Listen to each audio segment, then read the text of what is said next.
Welcome to Inside Out, a yoga therapy podcast with me, Jane. And me, Sophie. Welcome back to this episode where we're going to continue our discussion around habit and change. And what we're going to do today is just look at some simple ways that we can actually begin to make change without the pain of what we were talking about before, this idea of going to do something and going really gung-ho at it and then actually finding that very quickly it's not working because we can't sustain it. And so what we're going to talk about today is 3 streams that we use in our particular approach to yoga therapy for habit and change, and then some little pieces around that as well. So one of the first things that everybody's got to start with is this idea of self-monitoring. So awareness that you talked about on the last, what was it? Episode. Thank you. And so when we begin to actually just take a few moments in the day to ask, how am I feeling now after a particular activity? If you're wanting to work on changing something to do with your work, for example, or to do with your relationship with someone in your workplace, or if it's to do with your relationship to food, whatever it is, it's like beginning right there with, when I do this, how do I feel? And when we begin to self-monitor, when we begin to have that awareness, it gives us a few more clues as to, okay, so now I know that that's not working for me. How do I change the direction of my skis? Yeah, so how do I do that? Do you want to add anything around that? Yeah, so I think just as I was sat listening to you, I was thinking about how common it is that people genuinely don't know how they're feeling. Mm-hmm. Yeah. And how a simple practical tool that I'll sometimes use with people is journaling. And this is coming from obviously the mind's point of view, not the body's point of view, though we know it benefits. Journaling, just 5-10 minutes a day has now been scientifically proven to support people with anxiety and depression. I think this is a yoga tool because just taking 5 to 10 minutes to write about the way you're feeling is going to make you ask yourself, how am I feeling? And genuinely, I've had some clients who say to me, I always say, if you can, buy a beautiful diary, buy a lovely pen, make it a ritual, buy a nice cup of tea. And they say, when I sit down, I honestly, Sophie, I don't know how I'm feeling to write anything. So some people need a little bit more of a structured approach with emotional processing. So I say, write a list on every page, happy, sad, worried, fearful, joyful. And then I'll say, score that out of 10. And this is sometimes where I start with people because they're so far away from knowing how they feel in their body and in their mind.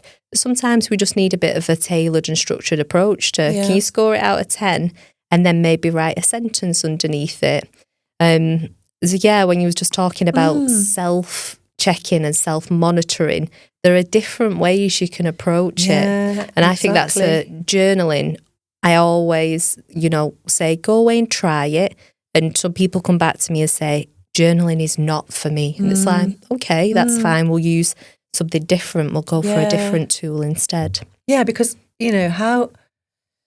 how do you really know how you're feeling if you've never asked yourself that question, if it's never that kind of emotional intelligence has never been something that's been modelled for you or that's been, shown to you. And I think that is for different generations, for different reasons. And I think that's right. Some people, the writing the journal is just, they don't like it. And so, I often suggest to people to just have some coloured pencils or something to draw. Love it. And maybe just draw how they're feeling or if using colour. Or then you can think about having a bit of a dance. like we do not move enough in our culture, and we do not express ourselves through our body in the way that traditionally we would have. And I think, just saying to somebody, well, get up in the morning and just do a little, do an interpretive dance, which, but you know what I mean? That shows how you're feeling, but you know what I mean, though? Yes. Choose a track that, think about if somebody's really into music, then have a look on your Spotify, find a track and let it be the thing. If you want to really bust out the moves to Pink Pony Club, go for it, because that, do you know what I mean? That is what we need. We need something that helps us to reconnect with how we're feeling, because if we don't know, we have to learn. And I think, like sometimes when I'm teaching, and you probably have this, so when you're teaching a class and you get people to do a movement and you say, how was that? And often people are just like, they just don't know. Just go, oh, it's all right. Or they try to people please and say, oh, it was great. And it's like, well, probably wasn't great, because the first time, often the things that are really helpful to us often don't feel good initially, Yeah, and I just want to say as well, often people say to me, oh, I'm weird or I'm not normal. And my response is always, that's totally normal. You're not weird at all. And so if anyone's listening to this thinking, I'm not too sure how to connect into my emotions. It's just because, like you said, because of the wiring, because of their circumstances, it's not been encouraged or normalized nowadays. And I think there's some funny Instagram reels about gentle parenting nowadays. Oh, yeah. And there's so many funny things where the kid will do something like, well, you've got big emotions. Big emotion. What big emotion are you feeling right now? But probably if you're around my age or above, it was none of that. It was more, get on with it, if you pull yourself together. Yeah, pull yourself together, pull your bootstraps up and kind of thing. Yeah. So can be a very foreign language in people's mind to even think about happiness or sadness, sorrow or loss, and just simply opening up that conversation in a way that feels not overwhelming but supportive. I love that idea of, if you're into music and thinking, well, if I was to pick a track to match my mood, what track would it be? That would get your brain to go. I was listening to somebody say that our amygdala kind of can be driven from the fear center of our brain, and the emotional, limbic system that wires into that can go from the left hemisphere, which it looks for like order and rules, or the right side, which is creativity. And you could, like you say, draw what you're feeling, whether you're a drawer or not, it doesn't matter. But if you're expressing yourself in that way, it gets your brain, or it invites your brain to think about your feelings in a different way. Yeah, exactly. And I think, as well, just maybe getting people to slightly step out of their usual safety zone, so if you can get someone to go outside, for example, in nature, even if it's just, if you live in a block of flats in the centre of Manchester, but you can just go down into the courtyard and maybe there's a few trees there. It doesn't have to be anything really amazingly dramatic. It can just be the smallest little step. Look up, open your window and just look up at the sky and just notice how you feel when you look up at the sky, when you disconnect yourself from the artificial environment that we live in and actually allow yourself, not wanting to be too hippy-dippy about it, but it's true, isn't it, that when we connect with nature, even on a tiny, tiny scale, like getting a house plant and putting it on your balcony and watching it grow, these are all small little things, but you can make them into something that you each day do, and then notice, what did I feel like before I went and stood by a tree or looked up to the sky or walked in nature, and what did I feel like afterwards? So what you were saying about quantifying, I think it can be really helpful when you do that checking in. You check in before you do something and you check in afterwards. And if it's going to be something that we're going to introduce that's taking us now then into like a self-regulation, which is the second stage, is like, well, we're monitoring, we're observing ourselves, and then we're thinking about what can I do to start to bring some regulation in that is going to feel comfortable and going to feel like it's accessible to me in this moment, and that is actually going to be beneficial and help me to feel better in my life, even just for a few minutes a day. Mm. And I think, again, it's about less is more, and the small things, going back to that idea of the small things that we do, we accumulate lots of small things, and then those small things begin to create a shift. And then before we know it, we are thinking differently. We have rewired, but it has to be gradual. Can't just do it like that.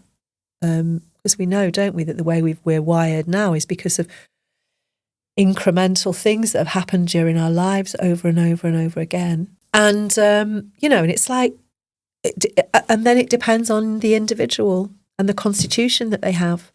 Some people are going to be more chaotic naturally and very much just, going for whatever each day, and it's all very different. And some people crave order and they need that order.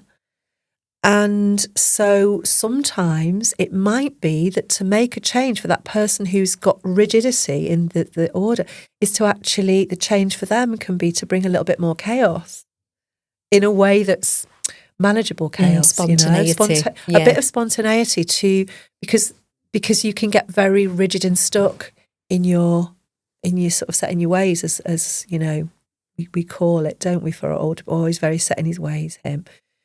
And then it's also about what is it we're trying to change. So, for example, if we're thinking about, like, when we are working in a class situation, it's quite limited as to what we can offer people to make change. But the first step is to slow down. So what we were saying in the last episode, take your time, go a bit slower. And then after that, then bringing awareness to the breath. And then after that, maybe noticing what thoughts are arising, notice the patterns again, just starting to get a sense of all the patterns that make me right now. What can I let some of them rest? Do I have to bring them into everything I do? Can I give myself a little bit of space here so that then when I go back to them, I'm a bit clearer? And creating clarity and steadiness, all things that we can do in a class. But when we're working with an individual, it's much better because we can really tailor it. As an OT, I'd like to hear your view on that and how what what you've done before, and then what the yoga stuff is. I'd be interested to hear. Yeah, I think I love this idea of slowness being a part of the balm and the medicine to our lives. And I really think that yoga is what taught me that, this idea that whether we are stuck in what we discussed as the gunas, the rajas, the quick, fast-paced burnout, remembering that we can have both. We can have rajas in our mind, and we can have tamas in our body, this heaviness, stuckness.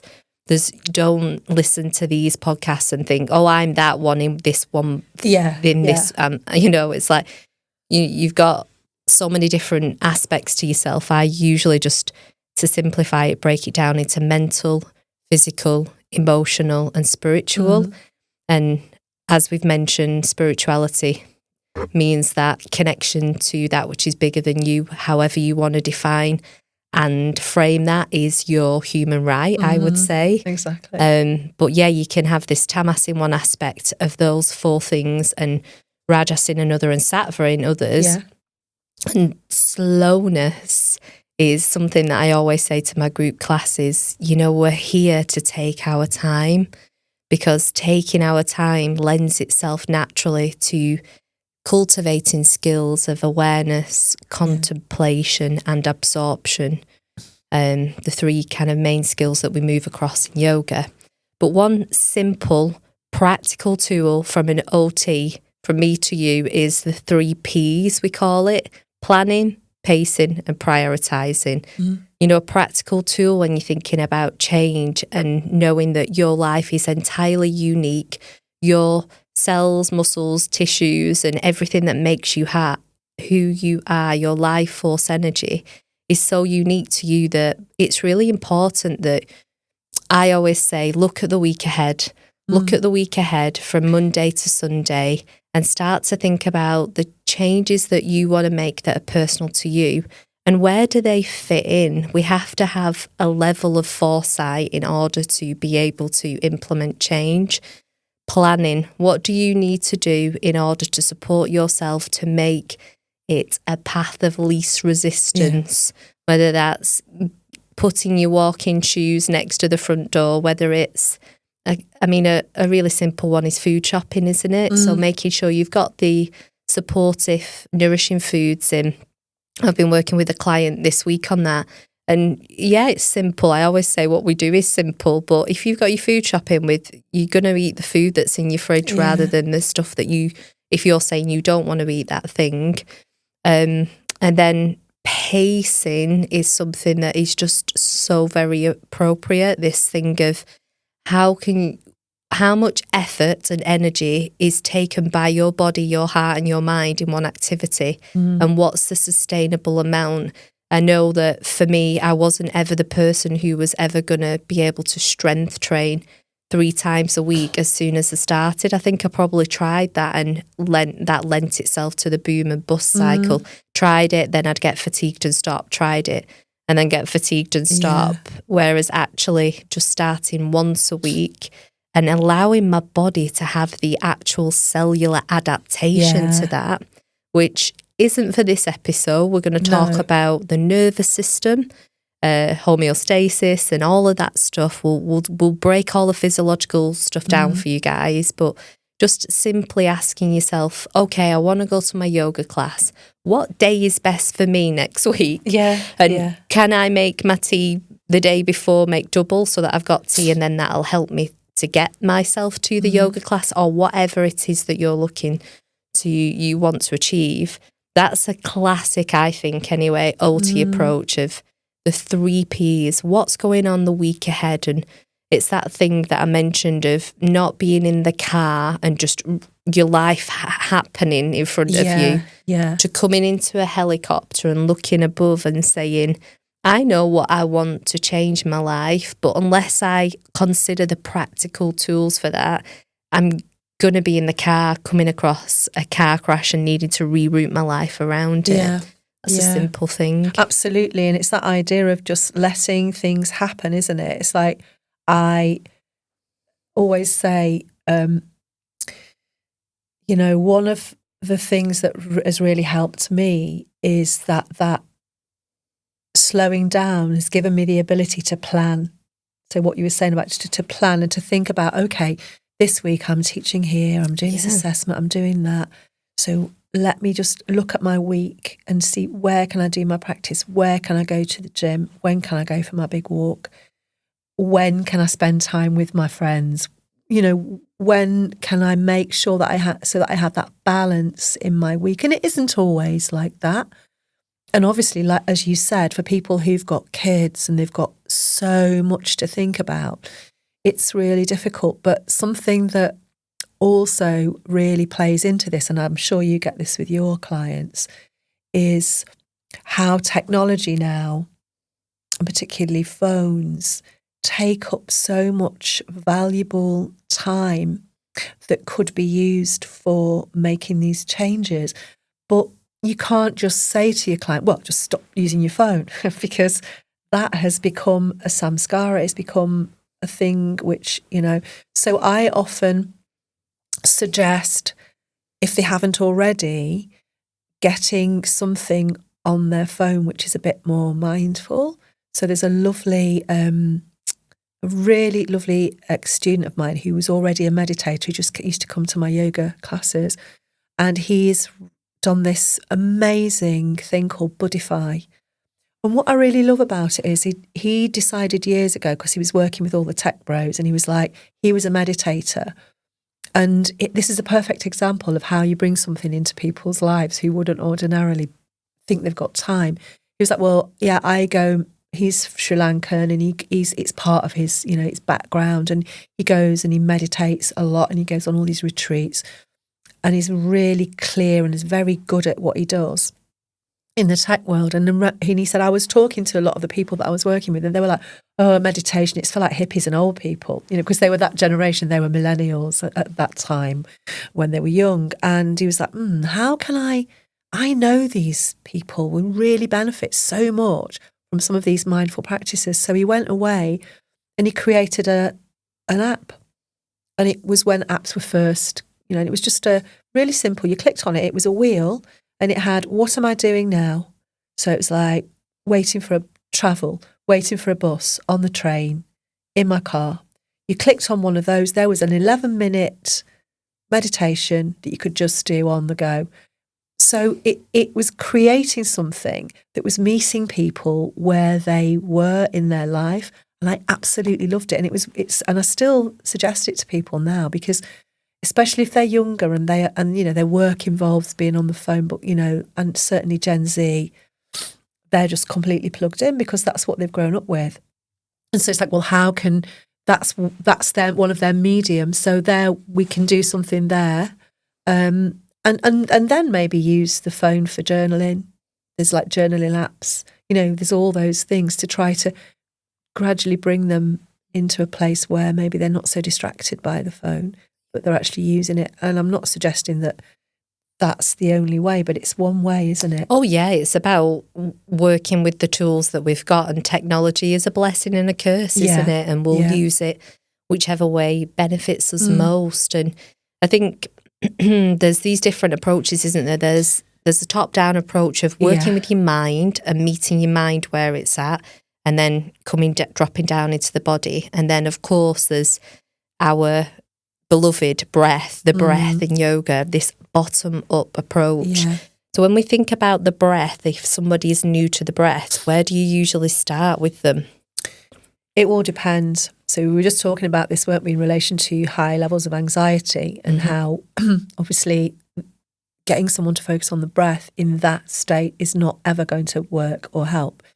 But, it can be just that you could use some sound for someone if they felt confident enough just to use some sound to help them without sort of by stealth, to help them to lengthen their exhalation. So if somebody is just going, just that, it can be very grounding, soothing. I know anyway, back in the day when I used to walk home from clubs every Friday and Saturday night, with my pepper spray in my bag. Shh, don't tell anybody.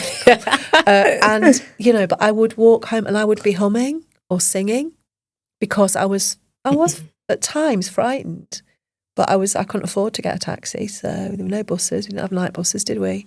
And but it's what your body does when you are like that. Often it's a humming or making a sound, and sometimes what it does as well. Obviously, we know that the reason that we make that sound is because it helps to stimulate the vagal nerve.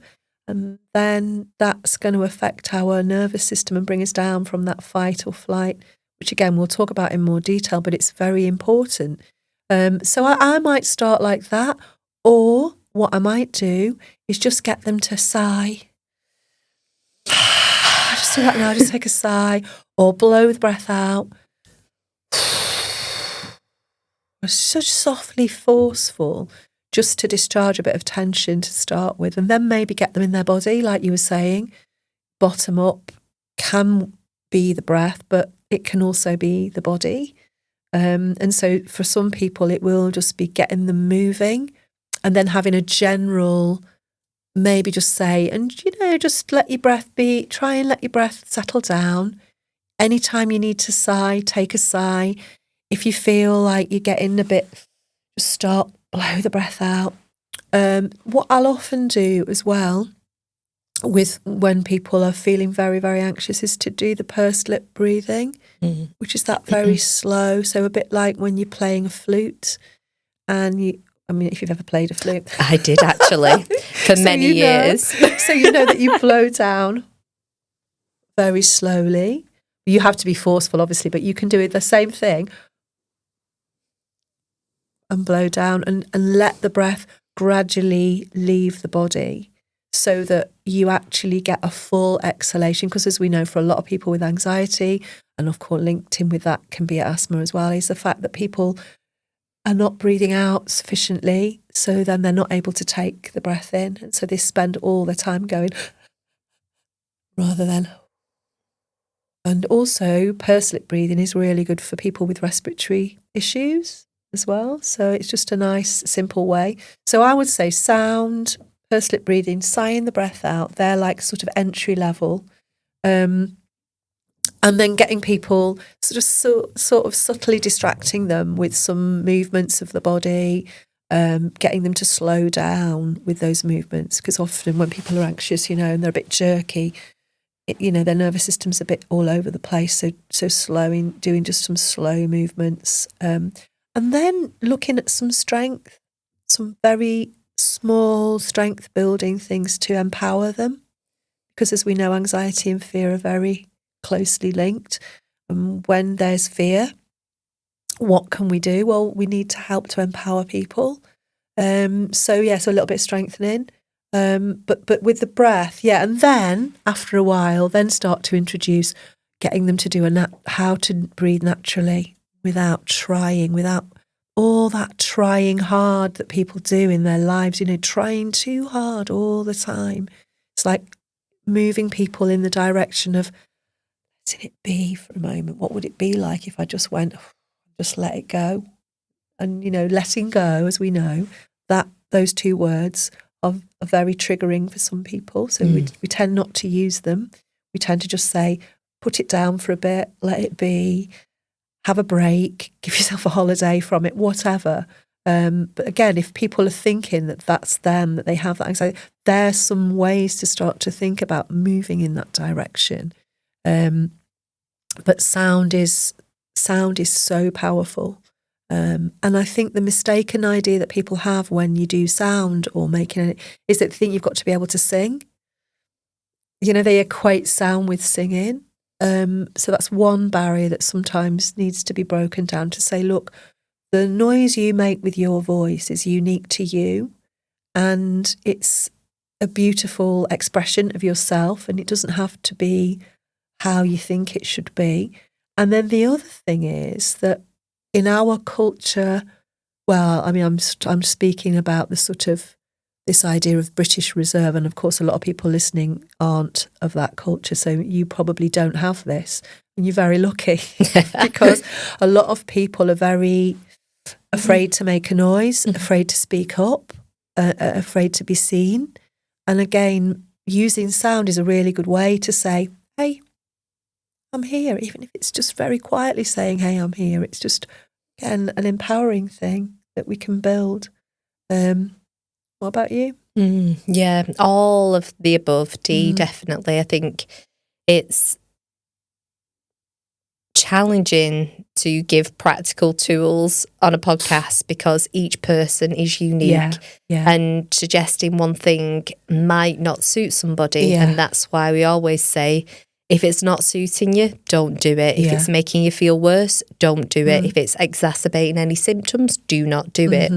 And what's lovely about yoga therapy and yoga is that there are so many tools for you to explore and experiment with. Really everything that we're kind of, the scene that we're setting here is about bringing in a sense of safety in the mind, safety in the body, safety in the breath to stabilize people into experiencing that clarity, that sattva. And the reason that we've structured and it's naturally kind of unfolded in this direction is because the safer that you're going to feel in your nervous system, in your body, your breath and your mind, the more opportunity you will have to turn the skis in that direction, to take the action in your life that you want to take.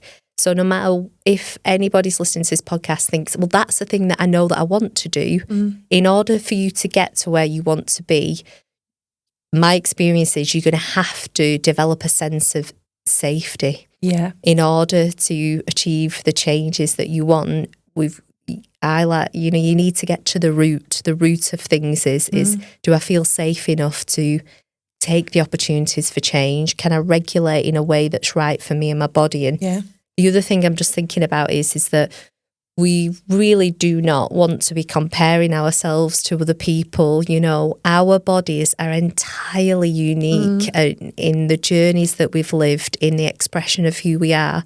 Other people's goals and the way that they approach them is just so irrelevant, isn't it? Yeah. And the way that we none of our business. It's none of our business. I love it. Yeah. We need to just come at things with what's feeling right for me, and that in itself is empowering. You know, what practice is suiting me. This one does, this one doesn't. And as we'll explore, I'm sure, this idea of bhava in yoga, that coming back to an experience that's a lived and true experience that's authentically feels right for you.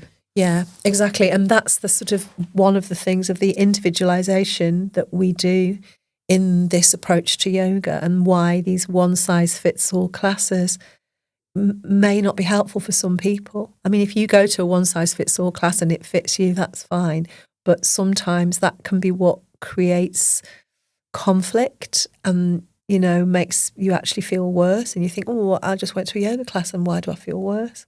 So all of these aspects are about sort of individualizing, and that's why we like to work in this way. So again, if anyone is thinking, I don't know, get in touch with us and ask us some questions, and then we can, you know, direct you to something that's going to be useful for you. So yeah, so much more we could say, but thank you, Sophie, again. What could have been a very rambling conversation, but I think we managed to keep it in. Proud of us. Yeah. I think that the natural extension from this conversation is, of course, this idea of building safety in our bodies. Yeah. We want to explore with you guys the role of the vagus nerve, the autonomic nervous system, and how does that play into habit and change. If you've never heard of these words, don't worry about it. They're just scientific terms, but we'll break them down. We'll make it really simply understood what it means to be stressed in a good way, in a bad way, what it means to rest and digest, repair and renew at a cellular level, and how these interplay with our sense of who we are. Yeah, so see you for the next episode for all of that and more. Thank you. Thanks, Sophie. Inside Out, a yoga therapy podcast, is hosted by Jane Cragg and Sophie Coggins. To leave comments, ask questions and interact with the show, follow Yoga Therapy Podcast on Instagram. Please also subscribe, rate and leave comments wherever you listen to help the show reach more people. This podcast is recorded at QPod Studios in Oldham and produced by me, Matt Dean, with video production from Eddie Corteen for QPod Productions.